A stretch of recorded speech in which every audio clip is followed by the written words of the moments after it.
ಧರಣಿ ಮಂಡಲ ಮಧ್ಯದೊಳಗೆ ಬೆರೆಯುತ್ತಿಹ ಕರ್ನಾಟ ದೇಶದಿ ಇರುವ ಕಾಳಿಂಗನೆಂಬ ಕನ್ನಡ ಪರಿಯನೆಂದು ಬೇಳ್ವೆನು.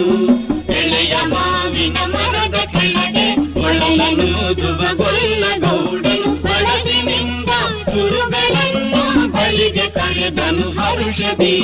ಗಂಗೆ ಬಾರೆ ಗೌರಿ ಬಾರೆ ತುಂಗಭದ್ರೆ ತಾಯಿ ಬಾರೆ ಪುಣ್ಯಕೋಟಿ ನೀನು ಬಾರೆ ಎಂದು ಗೊಲ್ಲನು ಕರೆದನು.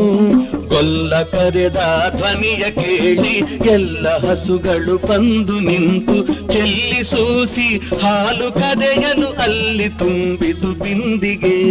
ಸತ್ಯವೇ ಭಗವಂತನೆಂದ ಪುಣ್ಯಕೋಟಿಯ ಕಥೆಯಿದು.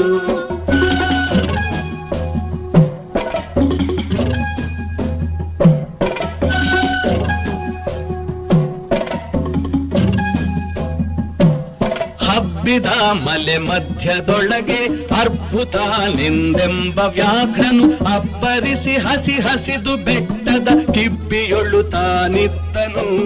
ಸಿಡಿದು ರೋಷದಿ ಮೊರೆಯುತ್ತಾ